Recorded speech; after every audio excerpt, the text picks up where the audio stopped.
Hi, I'm Sheila Marcelo, founder and CEO of Care.com. Welcome. We're really excited to show you around today. This is sort of our entryway, and we showcase a lot of our awards here. And probably the one that I'm most excited about is the best places to work this year by the Boston Business Journal.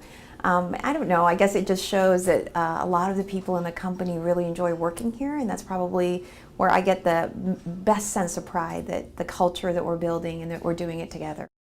So Care.com's there to help families find care for their loved ones.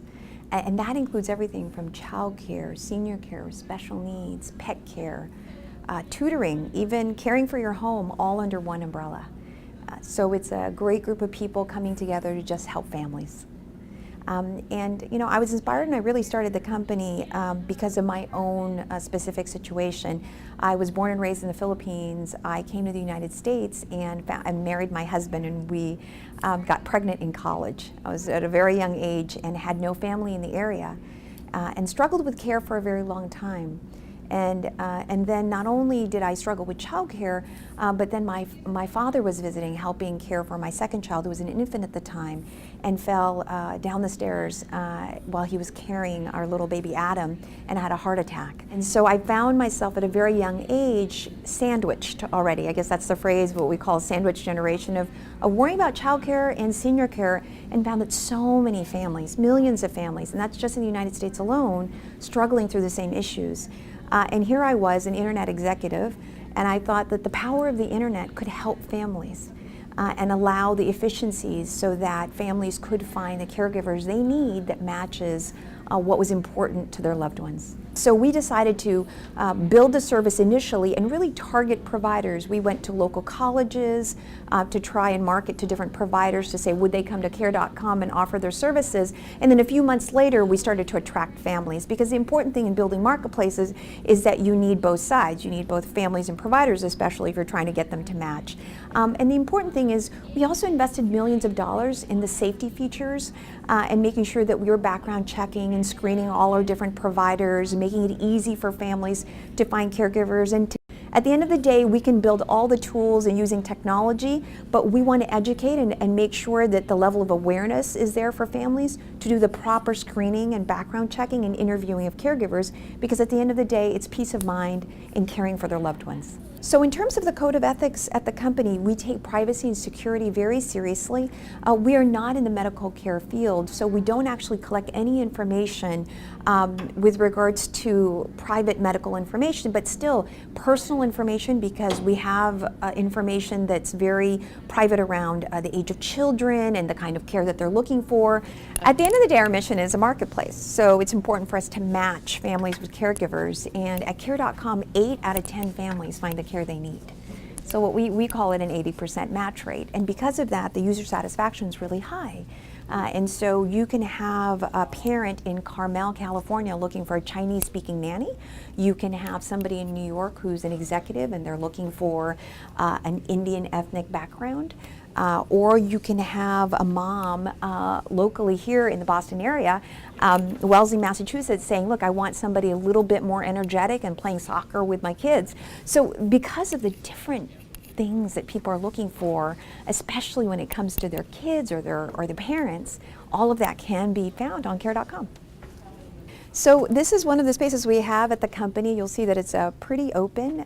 People always ask me when I do the tour who sits in what area.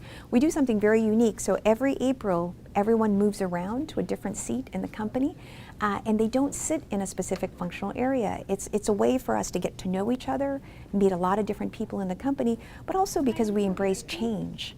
And I think change is really important, especially in an entrepreneurial environment, because things are always evolving at a company. And that's actually one of the things I always try and emphasize to people, that it's about evolutions and not revolutions. And we're always testing and iterating, and the way to do that is to really embrace change. We've raised about $61 million to date, roughly about $61 million. And people say, well, as a woman, that must be challenging. It does surprise me that the statistic is about under 8% of companies are actually VC-backed, that are founded by women or run by women. And there are challenges to that. And one of the things that we started here as an organization, and I'm doing with other female leaders around the globe, is actually it's called womenup.org. And it's trying to encourage more money to go back and angel fund female leaders.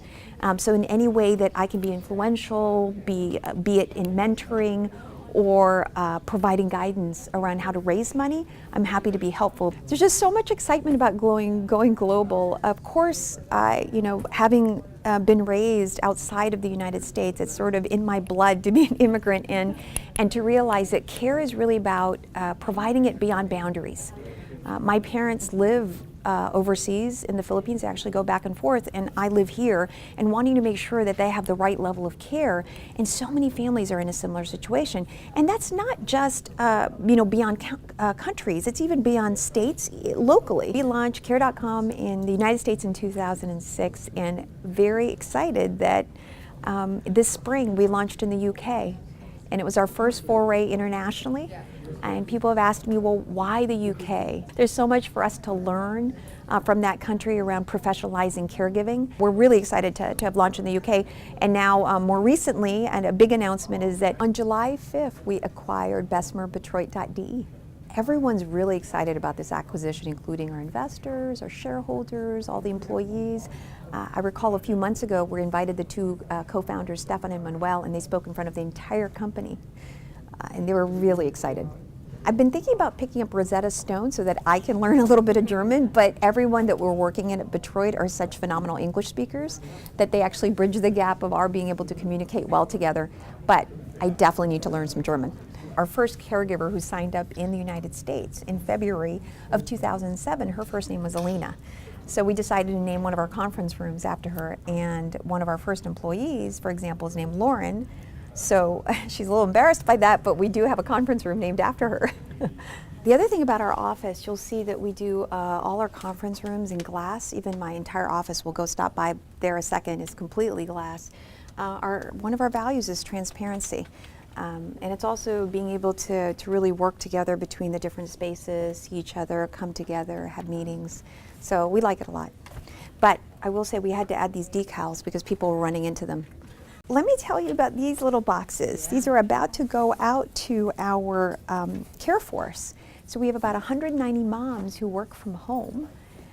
They're just incredible. They work on safety, they work on our emails, they make sure that it's a phenomenal user experience, but these are actually their ambassador boxes because they're excited to tell more people about Care.com.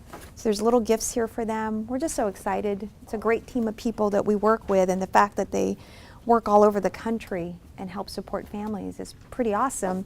Well, they're called the Care Force, so their schedule's very flexible. They can work different hours that's actually works for them, and they get a set of activities, whether it's going through background checks, it's responding to our members, and making sure that it's a really good user experience.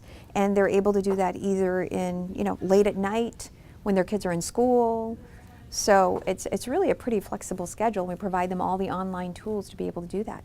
Yeah, in terms of our competition, I think that there are services, especially local services, that provide niche specific things, whether it's babysitting or it's nannies, but no one covers the umbrella of what we do, and I like to call it sort of the Amazon for care set of services. I have been quoted to say it takes a village to take care of a family, and it is that. It's that support network. For me personally, I let go of my guilt a long time ago because I can't do it on my own. I definitely need a group of people helping me, whether that's my mom, my dad. So care changes all the time. We call it the life cycle of care. And so you really need a support team, and that's what we're here for. A lot of people feel very passionate and treat their pets like kids. We've got two dogs at home, Sydney and Blake, and they're near and dear to our hearts. And pet care is absolutely growing. It's very exciting. And in fact, we'll be announcing some cool things coming up soon.